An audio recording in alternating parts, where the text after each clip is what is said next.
শিলচরে শিক্ষামন্ত্রী রনোজ পেগু। রাজ্যের শিক্ষামন্ত্রীর উপস্থিতিতে শিলচরে উদ্বোধন হল আসাম প্রকাশনা পরিষদের ব্যবস্থাপনায় আসাম গ্রন্থমেলা 2025। আজ 1 ডিসেম্বর থেকে আগামী 10 ডিসেম্বর পর্যন্ত 10 দিন ব্যাপী চলবে এই গ্রন্থমেলা। বরাক উপত্যকার শিক্ষা ব্যবস্থাকে উন্নত করার লক্ষ্যে সরকার কাজ করবে বলে জানালেন শিক্ষামন্ত্রী রনোজ পেগু।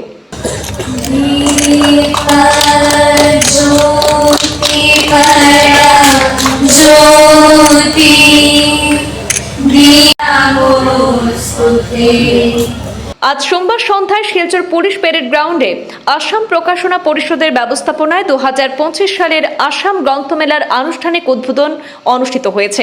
এই অনুষ্ঠানে উপস্থিত ছিলেন রাজ্যের শিক্ষামন্ত্রী রনোজ পেগু, শিলচরের বিধায়ক দীপায়ন চক্রবর্তী, বিধায়ক কমলাক্ষ দে পুরকায়স্থ, বিশিষ্ট সাংবাদিক পার্থ চট্টোপাধ্যায়, প্রমোদ কলিতা এবং গুরুচরণ বিশ্ববিদ্যালয়ের অধ্যক্ষ নিরঞ্জন রায় সহ অন্যান্য বিশিষ্টজন।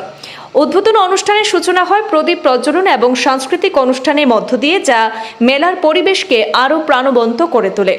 গ্রন্থমেলার বিশেষ আকর্ষণ হিসেবে দেশের বিভিন্ন প্রান্ত থেকে আগত প্রকাশকরা বিভিন্ন ধরনের বই ও গ্রন্থের স্টল সাজিয়েছেন। শিক্ষার্থী থেকে শুরু করে সাধারণ পাঠক ও গবেষক সকলের জন্য রয়েছে বৈচিত্র্যময় বইয়ের সমাহার। মেলার সময়সীমা নির্ধারণ করা হয়েছে 1 ডিসেম্বর থেকে আগামী 10 ডিসেম্বর পর্যন্ত, যা শিলচর ও সমগ্র বরাক উপত্যকার পাঠক মহলে উৎসাহের সৃষ্টি করেছে। আজকের উদ্বোধনী অনুষ্ঠানে বক্তৃতা রাখতে গিয়ে রাজ্যের শিক্ষামন্ত্রী রনোজ পেগু বলেন, আসাম গ্রন্থমেলার বিভিন্ন ধরনের গ্রন্থ রয়েছে যা শিক্ষার্থীদের মেধা ও স্মৃতিশক্তি বৃদ্ধিতে সহায়তা করবে। গ্রন্থ পঠন কেবল জ্ঞান বৃদ্ধি করে না, এটি আমাদের পৌরাণিক ইতিহাস ও সাংস্কৃতিক ঐতিহ্য সম্পর্কে জানারও সুযোগ করে। সরকার বরাক উপত্যকার শিক্ষা ব্যবস্থাকে আরও উন্নত করার লক্ষ্যে নিরলসভাবে কাজ করে যাবে বলেও জানিয়েছেন শিক্ষামন্ত্রী। তার সঙ্গে বক্তৃতা দেন বিধায়ক দীপায়ন চক্রবর্তীও। তিনি বলেন, বিভিন্ন ধরনের বই পড়া মানসিক বিকাশের পাশাপাশি সমাজ সচেতনতার বিকাশ ঘটায়। পাঠকরা এখানে শুধু বই পাবেন না, বরং জ্ঞান, অভিজ্ঞতা এবং অনুপ্রেরণাও লাভ করবেন। আসাম প্রকাশনা পরিষদের পক্ষ থেকে সমগ্র বরাক উপত্যকার জনসাধারণকে মেলায় আসার জন্য আন্তরিক আমন্ত্রণ জানানো হয়েছে। পাঠকরা এখানে নতুন বই সংগ্রহের পাশাপাশি লেখক ও প্রকাশকদের সঙ্গে সরাসরি যোগাযোগের সুযোগ পাবেন। মেলার সময় চলাকালীন বিভিন্ন সাংস্কৃতিক এবং সাহিত্যিক ও শিক্ষামূলক অনুষ্ঠানও অনুষ্ঠিত হবে, যা শিক্ষার্থী ও সাধারণ পাঠক উভয়ের জন্য শিক্ষণীয় এবং আনন্দদায়ক হবে।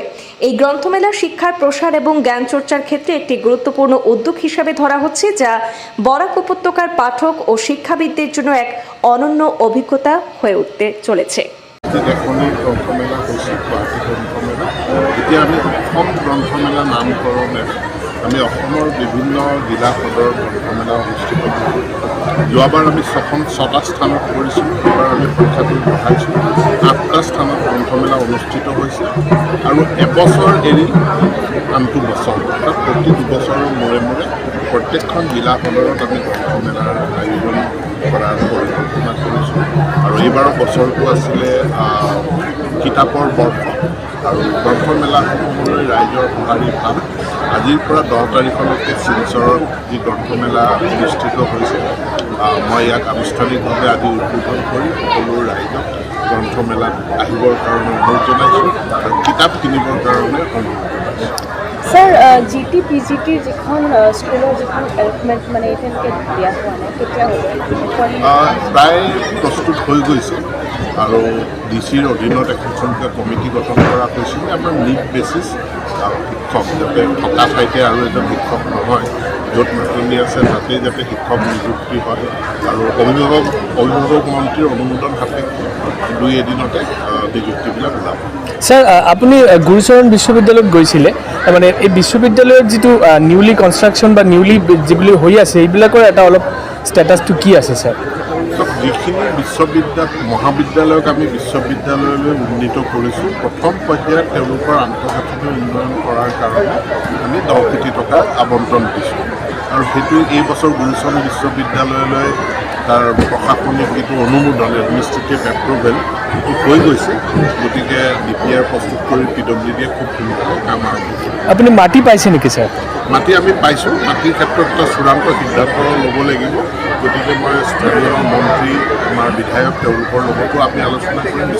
এই বিশ্ববিদ্যালয়টো আমাৰ শিলচৰ টাউন এৰিয়াৰ ভিতৰত হ'ব নেকি স্যাৰ? চব গুৰুচৰণ বিশ্ববিদ্যালয় শিলচৰ টাউনত আছে। ইয়াৰ পৰা 50 এক্সটেনশ্যন কেম্পাছটো ছাৰ নাই বেলেগ নহয়, এখন